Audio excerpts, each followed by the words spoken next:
Chers frères et sœurs dans le Seigneur, pour le recueillement spécial d'aujourd'hui avec Frère Franck, nous saluons tous ceux qui sont venus, ainsi que tous ceux qui sont connectés dans le monde entier, au nom précieux de notre Seigneur Jésus-Christ. Que le Seigneur soit loué et remercié de ce que nous puissions toujours être réunis au nom de Jésus sans être dérangés. Nous sommes venus pour faire une nouvelle expérience avec le Seigneur et pour regarder à sa venue prochaine. Que le Seigneur nous fasse grâce et nous prenne tous avec lui lors de sa glorieuse seconde venue. La table du Seigneur est toujours richement garnie. Nous ne remercierons jamais assez le Seigneur de nous permettre d'entendre à nouveau aujourd'hui une prédication inspirée par l'Esprit de la part d'une personne appelée à parler. En ce dimanche de Pâques, nous voulons nous souvenir avec une grande reconnaissance du plus grand événement de la rédemption accomplie qui s'est produite pour nous aussi il y a 2000 ans à Golgotha. En guise d'introduction, je voudrais maintenant lire le chapitre entier d'Ésaïe 53. Ésaïe 53, le chapitre entier. Qui a cru à notre annonce? Et à qui le bras du Seigneur a-t-il été révélé? Il s'est élevé devant lui comme une faible plante, comme un rejeton qui sort d'une terre desséchée. Il n'avait ni beauté, ni éclat pour attirer nos regards, et son aspect n'avait rien pour nous plaire. Non, il était méprisé et abandonné des hommes, homme de douleur et familier à la maladie, oui, comme celui devant qui on se voile la face, méprisé, si bien que nous le regardions comme un moins que rien. Pourtant, c'était nos maladies qu'il a portées et c'était de nos douleurs qu'il s'était chargé alors que nous le pensions puni, frappé de Dieu et martyrisé. Mais il était blessé pour nos péchés, brisé pour nos iniquités. Le châtiment qui nous donne la paix est tombé sur lui, et c'est par ses meurtrissures que nous sommes guéris. Nous étions tous égarés comme des brebis, chacun suivant sa propre voie. Mais le Seigneur a fait retomber sur lui toutes nos fautes. Verset 7. Quand il a été maltraité, il s'y est soumis de bon gré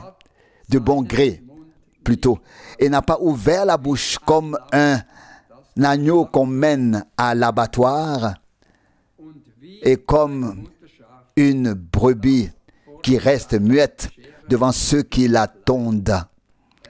Il n'a pas ouvert la bouche. Verset 8, il a été enlevé de la tribulation et du jugement, mais qui parmi ses contemporains a considéré qu'il était retranché de la terre des vivants. C'est à cause de la faute de mon peuple que le châtiment l'a frappé.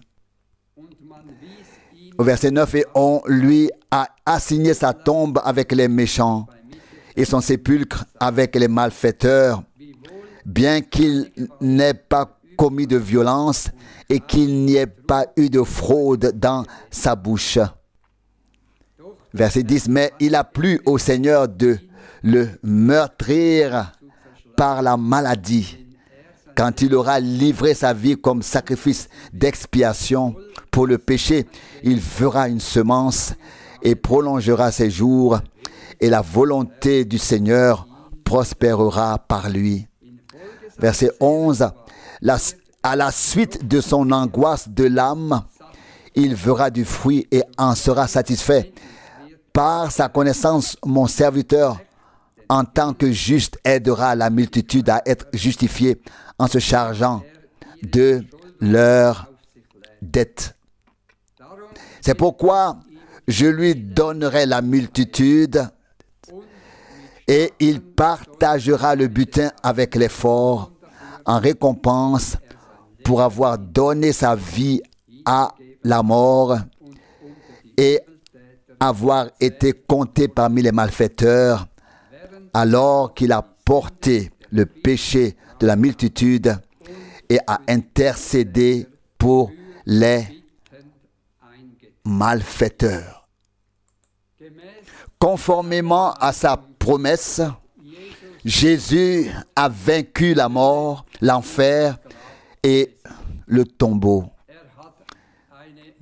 Il a créé une rédemption unique et éternelle selon l'esprit, l'âme et le corps. Il nous a également rendus vivants par l'esprit. Nous pouvons lire cela dans Romains, chapitre 8, verset 11.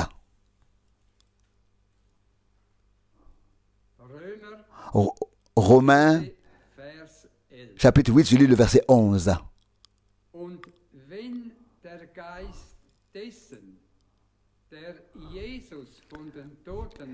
Et si l'esprit de celui qui a ressuscité Jésus-Christ, et celui qui a ressuscité Jésus d'entre les morts plutôt, habite en vous, celui qui a ressuscité Christ d'entre les morts rendra aussi la vie à vos corps mortels par son esprit qui habite en vous.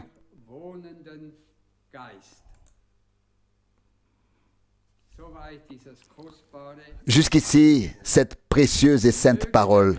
Puisse le Seigneur nous accorder à tous, par grâce, cette puissance de résurrection vivifiante. Nous voulons prier et nous lever pour cela.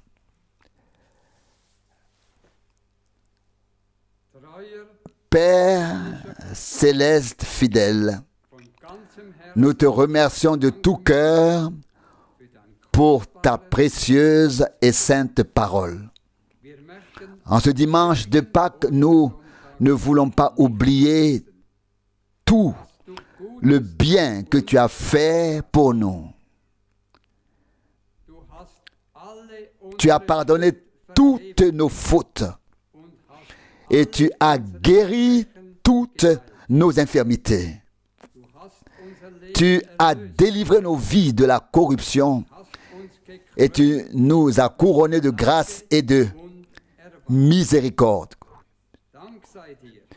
Merci à toi d'être venu sur cette terre pour détruire les œuvres du diable. Merci de nous avoir permis d'être des pécheurs pardonnés et d'être ta propriété depuis la fondation du monde. Dieu Tout-Puissant, notre résurrection aussi est proche. Accorde-nous à tous cette puissance de résurrection vivifiante. Ô Dieu, nous nous réjouissons et te remercions d'avoir prévu pour nous un corps de résurrection et de pouvoir passer l'éternité avec toi et ensemble. Seigneur, bénis-nous aujourd'hui d'une manière particulière. Bénis en particulier ton fidèle serviteur et accorde-lui, dans son âge avancé, une double mesure de force et de grâce. Et bénis ses lèvres lorsqu'il s'adressera ensuite à nous. Fais que nous ne regardions tous que toi, car tu es celui qui suscite notre foi et la rend parfaite. Que ton Esprit Saint vienne sur nous tous aujourd'hui. C'est notre prière à tous, au nom saint de Jésus. Amen. Chers frères et sœurs dans le Seigneur, je vous salue moi aussi très très chaleureusement de Zurich. Et nous vous remercions aussi pour tous les vœux de bénédiction qui ont été adressés à Zurich et à l'Assemblée. Et nous sommes très reconnaissants pour nos frères, pour les frères servants, frère Baumgartner, frère Scherer, frère Keller.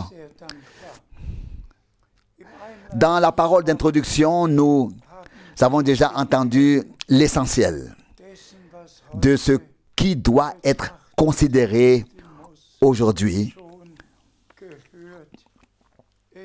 Il s'agit de la rédemption accomplie sur la croix à Golgotha.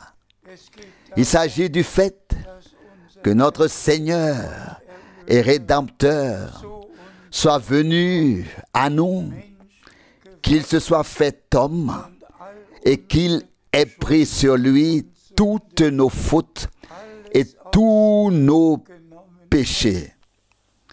Et comme il est écrit, le châtiment de tout ce que nous avons fait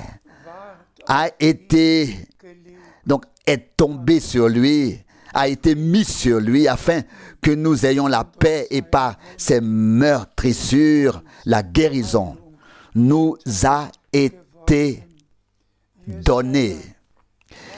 Ésaïe 53 est le chapitre le plus précieux de toute la Bible.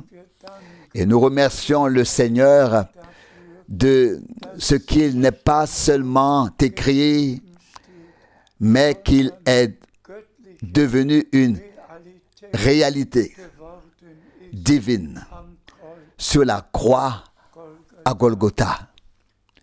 Oui, frères et sœurs, il ne nous reste qu'une chose à faire, c'est de remercier et accepter dans la foi tout ce qui nous a été donné, le pardon, la réconciliation, la grâce et le salut, tout ce qui nous a été donné en notre Rédempteur,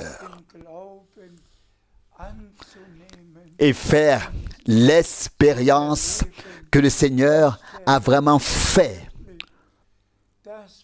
pour nous, ce qu'il a fait sur la croix, a fait pour toi et pour moi, que tu étais là, que j'étais là, car c'est ce qui est écrit. Il a pris sur lui nos fautes et nos péchés à tous, à nous tous. Mais voici le point qui se trouve dès le début d'Ésaïe 53. Qui a cru à notre prédication? C'est de cela qu'il s'agit. Pas seulement de lire, pas seulement de prêcher à ce sujet, mais la grande question, qui? Point d'interrogation. Qui as-tu nous, de tous les peuples, de toutes les langues, nous qui croyons le message divin avant le retour de Jésus-Christ, l'avons-nous reçu et accepté de tout cœur? Avons-nous accordé la foi totale à la prédication de ce qui s'est passé à Golgotha? Et avons-nous accepté par grâce son application dans notre vie? Oui, nous sommes reconnaissants au Seigneur. Aujourd'hui, nous allons examiner brièvement le chemin de notre Sauveur. Comment il est passé par Gethsémani pour arriver à Golgotha. Et il s'est exclamé à Gethsémani, que ma volonté ne soit pas faite, mais la tienne. Et il est parti, prenant sur lui tout l'opprobre, tout le mépris, tout, pour ceux qui veulent savoir exactement ce qui lui est arrivé sur ce chemin de la croix, qu'ils lisent les 3 derniers chapitres des 4 évangiles. Et alors, les larmes de gratitude nous viennent pour ce que notre Seigneur a fait pour nous par grâce. Nous allons maintenant lire encore quelques passages bibliques. Je t'en prie, frère Borg. Nous lisons de Jean 3, verset 16. Jean 3, verset 16. Car Dieu a tant aimé le monde qu'il a donné son Fils engendré de lui, afin que quiconque croit en lui ne périsse point, mais qu'ils aient la vie éternelle. Amen. Frères et sœurs, nous pouvons parler d'amour, mais Dieu a prouvé son amour en rachetant par grâce la création perdue dont nous faisions partie, en la sortant de la chute et en nous rendant la filiation divine par grâce. Par grâce. Nous avons reçu l'établissement dans la filiation. Nous sommes des fils et des filles de Dieu. S'il vous plaît, prenez cela à cœur. Prenez cela à cœur. Dieu nous a tant aimé, toi et moi, le monde, tant aimé le monde, qu'il a donné, livré pour nous, son Fils engendré par lui, qui a versé son sang. Et frères et sœurs, le sang a d'abord coulé sur la terre, sur le sol, mais ensuite, le Seigneur est entré dans le sanctuaire céleste avec son propre sang pour y offrir dans le lieu très saint, sur l'arche de l'alliance, le sang qui parle pour nous. Oh, comme nous pouvons être reconnaissants. S'il vous plaît, je vous en prie, croyez que Dieu nous a tant aimés. Croyez-le. Et nous le remercions. La parole lue est aussi l'un des passages bibliques les plus importants, voire l'un des plus importants que nous ayons dans le Nouveau Testament. S'il te plaît, Nous lisons de 2 Corinthiens, chapitre 5, verset 19. 2 Corinthiens, chapitre 5, verset 19. Car Dieu était en Christ et a réconcilié le monde avec lui-même, ne leur imputant pas leurs transgressions, et il a mis en nous la parole de la réconciliation. Loué et exalté soit notre Dieu. Dieu était ici sur terre, en Christ, et a accompli ici la rédemption. Et nous pouvons annoncer la réconciliation, la rédemption. Nous avons été appelés à proclamer le plein évangile, le plein salut, la rédemption totale selon l'esprit, l'âme et le corps.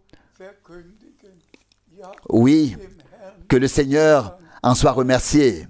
Les deux passages bibliques appartiennent à Ésaïe 53. Loué et exalté soit notre Seigneur, s'il te plaît. Nous lisons de 2 Corinthiens 5, maintenant le verset 20. 2 Corinthiens 5, verset 20. C'est donc pour le Christ que nous parlons, comme ses envoyés, puisque c'est par nous que Dieu avertit. C'est pour le Christ que nous demandons. Soyez réconciliés avec Dieu. Amen.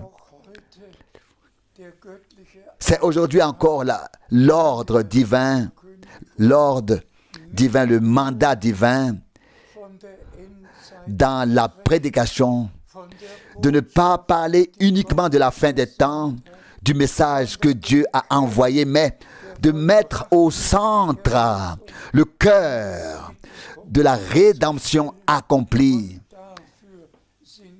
Et pour cela, nous sommes reconnaissants de pouvoir porter de manière équilibrée le message divin et d'inclure dans la prédication tout ce qui en fait partie. La repentance, le pardon, le renouveau, la nouvelle naissance, d'être rempli du Saint-Esprit. Nous pouvons tout inclure dans la proclamation et nous pouvons tout vivre et expérimenter par la grâce. Loué et exalté soit notre Seigneur, s'il te plaît.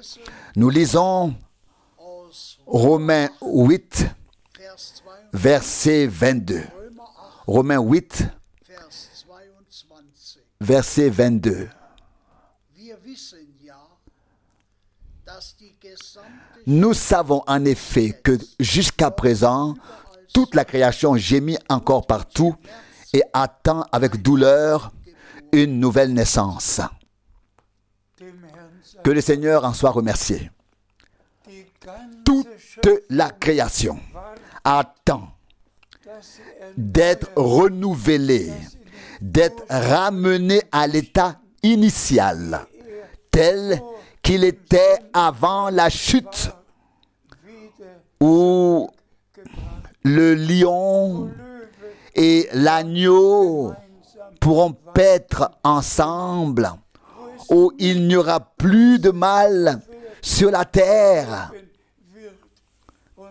Et nous savons que c'est proche, que le temps est très proche de la fin et que toute la création attend. Et nous aussi, nous attendons d'être emportés de l'éphémère à l'incorruptible. S'il te plaît. Nous lisons de Romains 8, le verset 23. Mais non seulement elle, mais nous aussi, qui possédons déjà l'Esprit comme premier don, nous gémissons de même en nous-mêmes, attendant la manifestation de la stature de Fils, c'est-à-dire la rédemption de notre corps. Amen. Comme le plan de salut nous a été merveilleusement présenté dans la parole de Dieu, non seulement la création, mais tous les croyants attendent d'être retirés de ce corps périssable. Et cela se produira lors du retour de Jésus-Christ, sur lequel nous pouvons compter à tout moment. Et comme l'Esprit de Christ a pris place en nous, a établi sa demeure en nous, ainsi la puissance de Dieu donnera vie à nos corps mortels.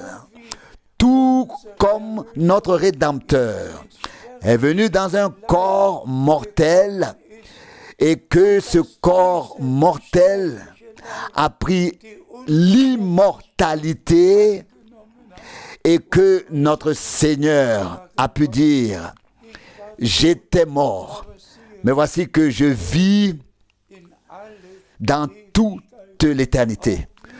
Nous aussi, nous avons reçu la vie éternelle et nous vivrons éternellement.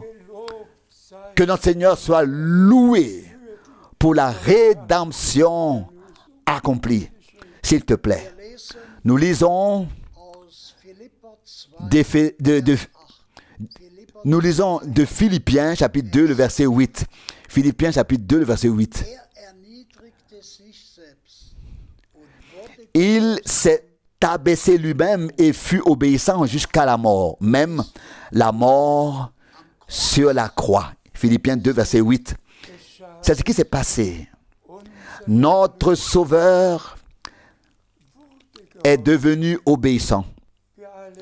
Nous savons tous ce qui est arrivé à Adam. Adam n'écoutait plus la voix de Dieu, mais celle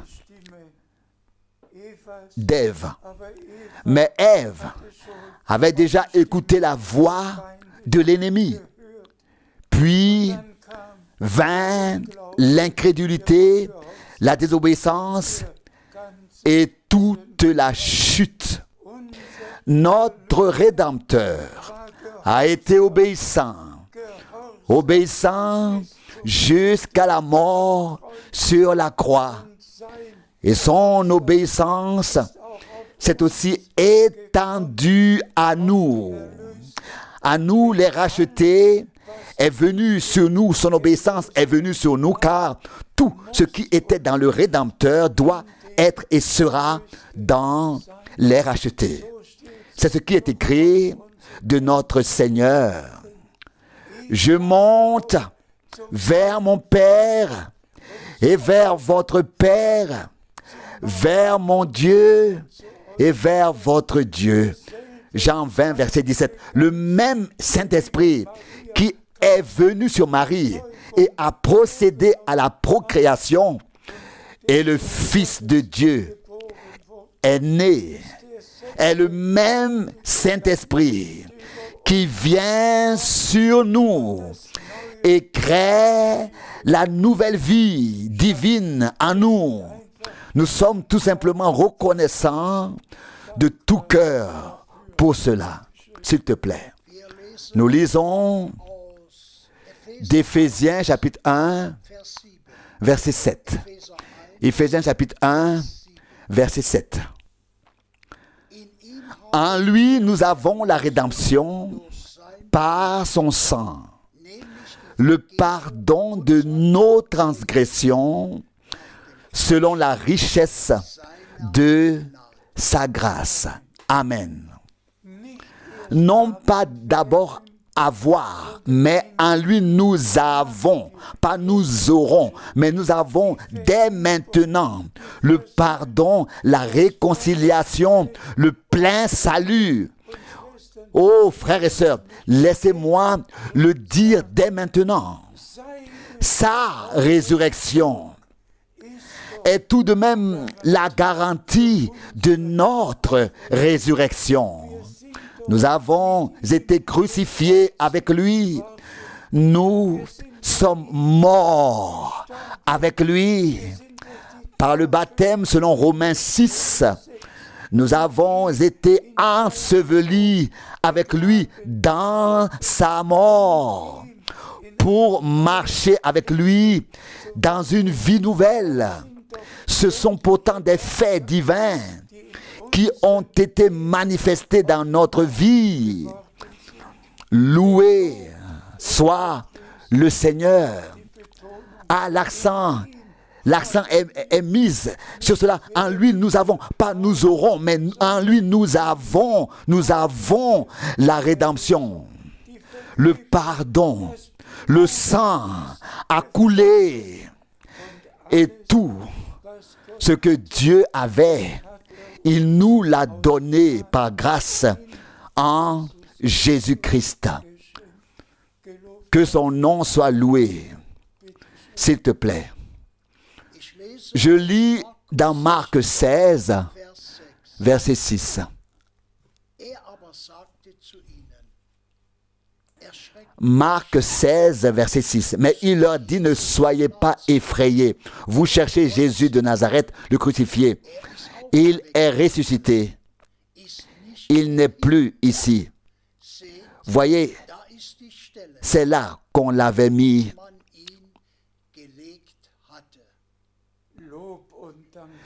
Louange et action de grâce au Seigneur. Nous sommes maintenant à la résurrection de notre Seigneur et Rédempteur bien-aimé. Il n'est plus ici. Le tombeau est vide. Il est ressuscité. Il est vivant. Il vit. Loué soit notre Seigneur. Comme cela a été prédit et souligné par notre Seigneur le troisième jour. Et tout s'est passé comme l'Écriture l'avait dit. Chaque parole de Dieu a été accomplie. Au cours des dernières 24 heures, en relation avec la crucifixion, 24 prophéties de l'Ancien Testament se sont réalisées, se sont accomplies. Tout s'est passé comme Dieu l'avait prédit par les prophètes dans tout l'Ancien Testament. Et notre Seigneur est ressuscité, il est vivant. Alléluia. S'il te plaît, nous lisons d'Hébreux 10, Hébreux 10, verset 12. Hébreux 10, verset 12. Celui-ci, au contraire, n'a offert qu'un seul sacrifice pour les péchés. Puis, il s'est assis pour toujours à la droite de Dieu. Des louanges et des remerciements au Seigneur. Chaque année, le souverain sacrificateur devait entrer de nouveau dans le lieu très saint avec le sang des agneaux. Mais notre Rédempteur est entré une fois pour toutes avec son sang précieux et saint dans le lieu très saint, là où se trouve l'arche d'alliance et l'autel avec la fumée du sacrifice, avec une rédemption éternelle. S'il vous plaît, prenez cela à cœur, frères et sœurs. Ne laissez pas le doute s'installer. Ne laissez pas l'incrédulité s'installer. Mais croyez une fois pour toutes que notre Seigneur est vraiment entré dans le sanctuaire céleste et qu'il a accompli une rédemption éternelle pour nous, pour moi, pour toi, une rédemption éternellement valable. Loué soit notre et exalté soit notre Seigneur. Acceptez cela dans la foi. Amen. S'il te plaît. Nous lisons d'Hébreux 10, maintenant le verset 13. Hébreux 10, le verset 13. Attendant désormais que ses ennemis soient devenus son marchepied. Remerciez soit le Seigneur. Il attend, en tant que le vainqueur de Golgotha, jusqu'à ce que ses ennemis vaincus soient devenus son marchepied. Et nous savons tous que nous sommes si proches, mais si proches du retour du Seigneur. Et nous savons tous, le Seigneur achèvera son œuvre de rédemption avec les siens. Et tous les ennemis vaincus deviendront son marchepied. Et nous régnerons avec Christ, notre Seigneur, notre Rédempteur et notre Roi.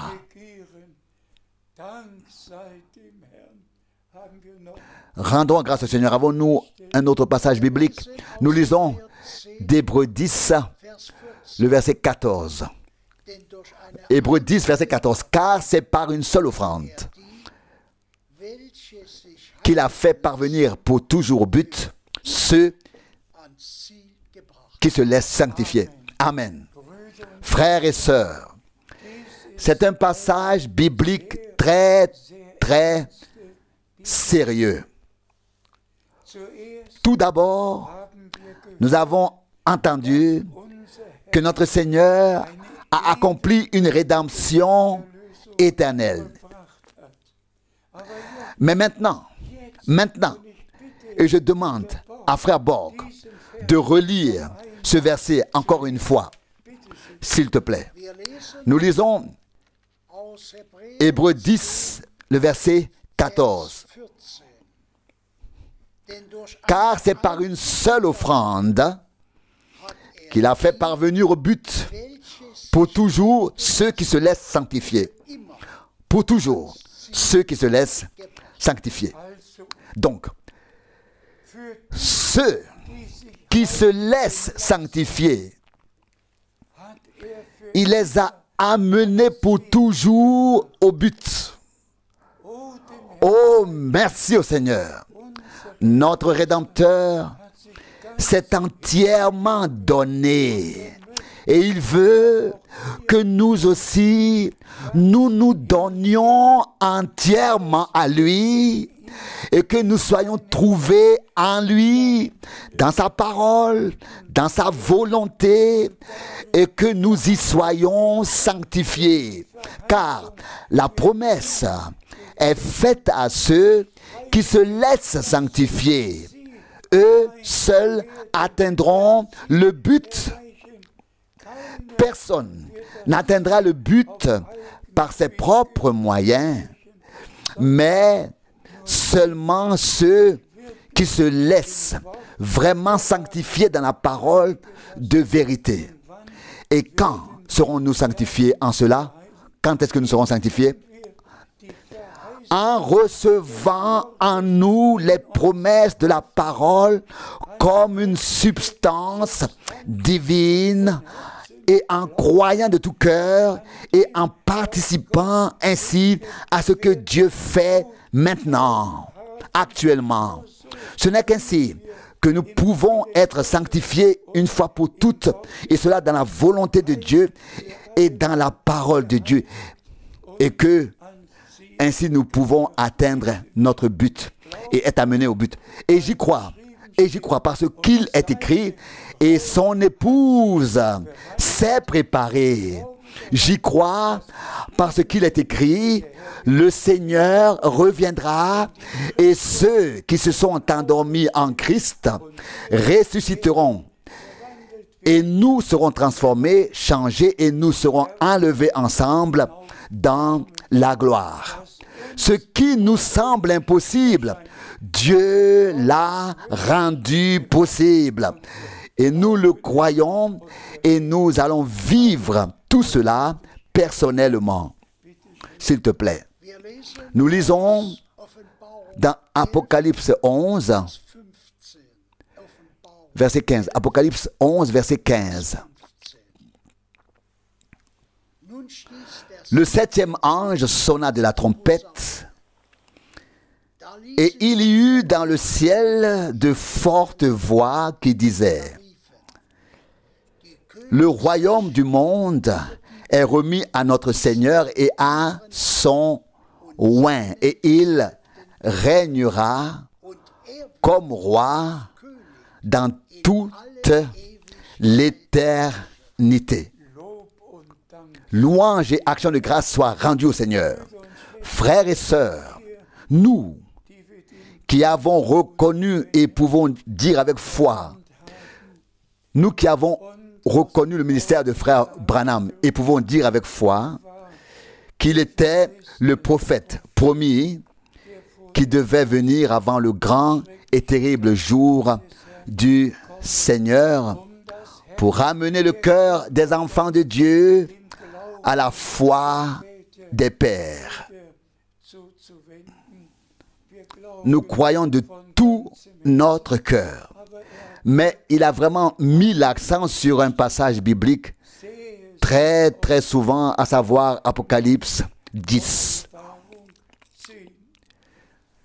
Et dans Apocalypse 10, il y a la promesse que lorsque le septième ange sonnera de la trompette, alors tout le mystère de Dieu sera accompli, achevé.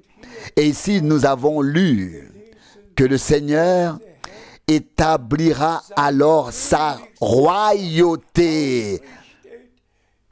Alors, tous les ennemis seront placés comme un marchepied à ses pieds. Et frères et sœurs,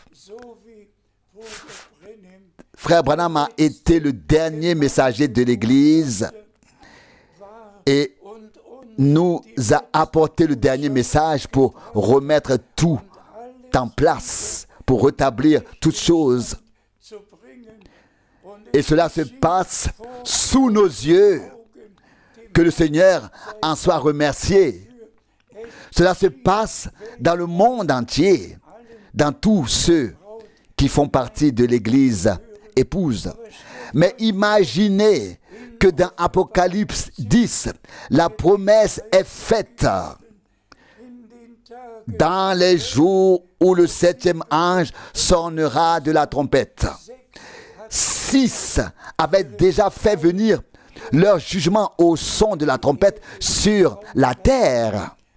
Et maintenant, nous arrivons au chapitre 11 de l'Apocalypse, où il est écrit du temple qu'il sera mesuré du ministère des 2 témoins qui ont exercé le ministère pendant 3 ans et demi et qui ont été, et que les 144 000 ont été scellés de toutes les 12 tribus d'Israël.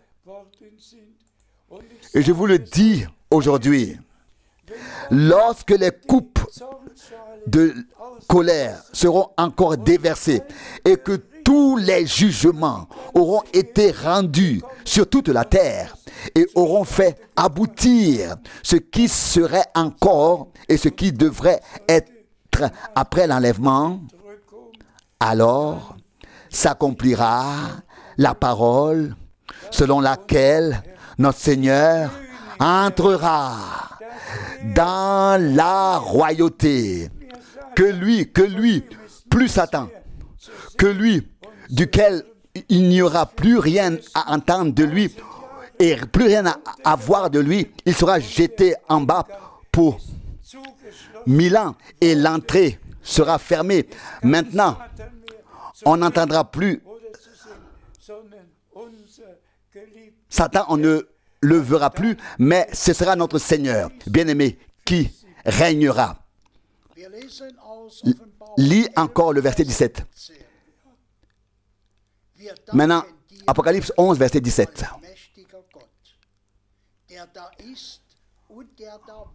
En disant, nous te rendons grâce, Seigneur Dieu Tout-Puissant, qui est et qui était, de ce que tu as pris possession de ton grand pouvoir et de ce que tu as commencé à régner. Alléluia. Nous savons tous que notre Seigneur reviendra en tant qu'époux pour prendre son épouse au festin des noces. Mais après les 7 ans, c'est le règne qui commence. Et maintenant, nous pouvons quand même nous laisser inclure. Seigneur, nous te remercions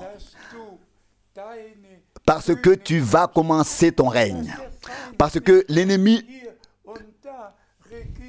ne règne plus ici et là. Mais nous te remercions. Frères et sœurs, ce sera comme ça. Remercions dès aujourd'hui le Seigneur de ce qu'il achèvera son œuvre avec son Église rachetée.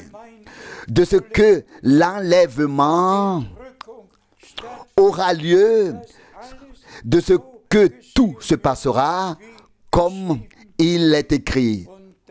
Et ensuite, nous te remercions, Seigneur Dieu Tout-Puissant, de ce que tu as enfin commencé ton règne. Tu es entré dans ton règne et que nous pouvons régner et gouverner avec toi en tant que roi et sacrificateur. Tout cela arrive, et je vous le dis, c'est à notre porte.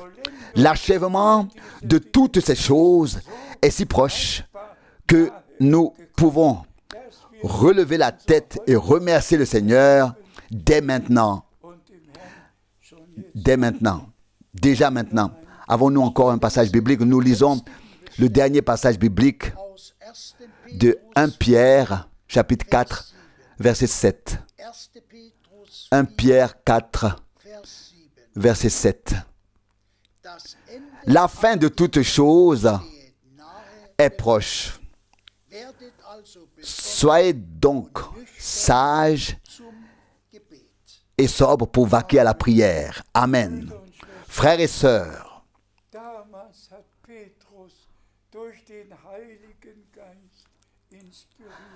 à l'époque, Pierre, inspiré par le Saint-Esprit, a dû écrire.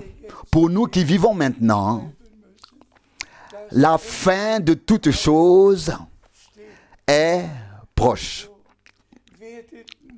Devenez sobre dans la prière. Oui, sobre dans tous les aspects de la vie. Ô frères et sœurs, sobre.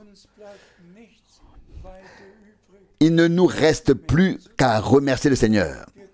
Nous ne pouvons pas entrer dans les détails de ce qui se passe à notre époque. Mais si Pierre a écrit plutôt, la fin de toutes choses est proche. Est proche. Alors nous pouvons vraiment dire,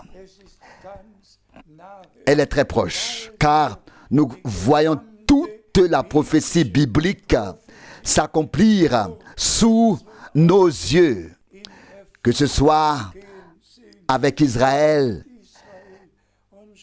et regardons à Moscou, regardons à Kiev, regardons ici, regardons là-bas, dans le monde entier. Et comme il est écrit, toutes les nations se tourneront contre Jérusalem. Et c'est ce que nous venons d'entendre au Conseil mondial de sécurité.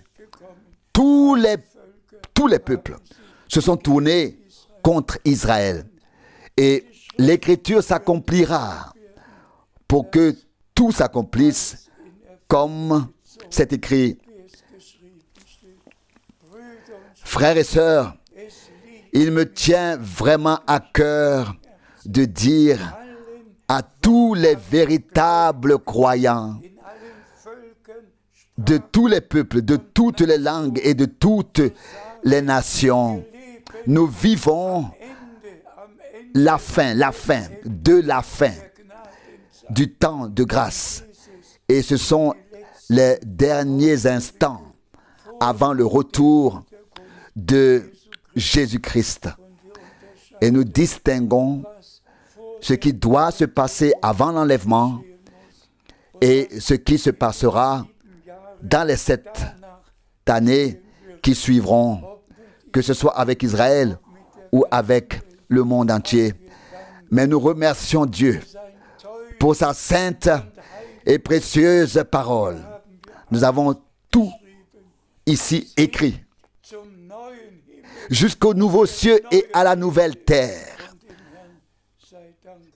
Et que le Seigneur soit remercié. Dans le royaume millénaire, tout sera encore sur la terre. Seule la malédiction sera levée pour le moment, mais les hommes continueront à vivre. Mais après les 1000 ans, il y aura les nouveaux cieux et la nouvelle terre. Oh, merci à notre Dieu pour le plan de rédemption saint dans lequel nous sommes impliqués. Que Dieu vous bénisse tous depuis Zurich. Nous souhaitons tout particulièrement l'aide de Dieu à tous les traducteurs dans toutes les langues, la conduite du Saint-Esprit pour trouver les mots justes dans chaque langue afin de tout traduire correctement. Dieu le Seigneur achève son œuvre. Nous le répétons encore une fois. La fin de toute chose est proche. Devenez sobre. Sobre dans votre vie personnelle. Sobre dans le foyer. Sobre dans la vie de l'Église. Sobre dans toutes les relations. Normaux de sorte que nous puissions mener une vie qui plaise à Dieu. Que la grâce de Dieu soit avec tous ceux qui écoutent le message divin. Et aussi certainement que le Seigneur est descendu dans la nuée surnaturelle et a donné à frère Branham le mandat d'apporter le message avant la deuxième venue de Christ. Message qui serait répandu dans le monde entier. C'est ce qui s'est passé après son départ.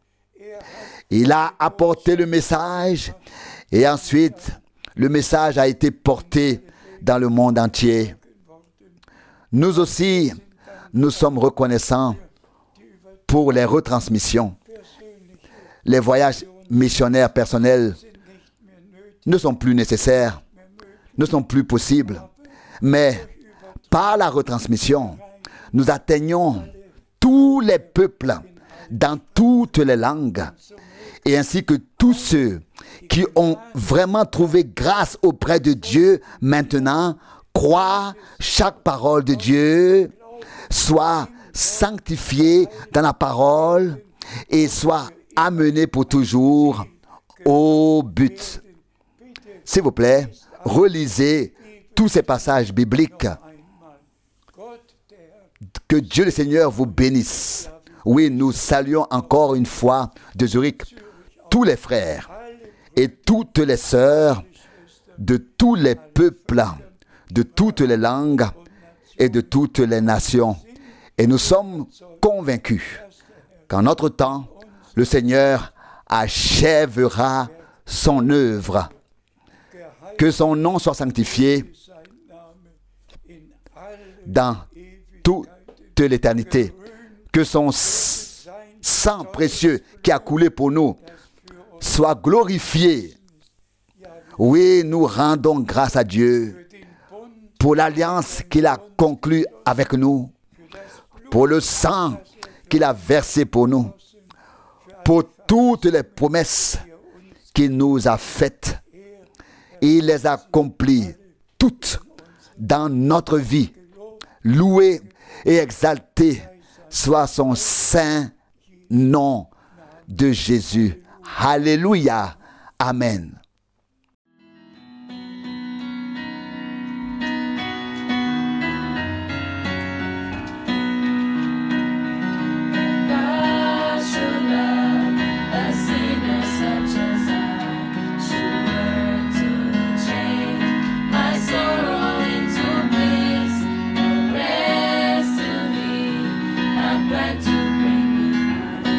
How wonderful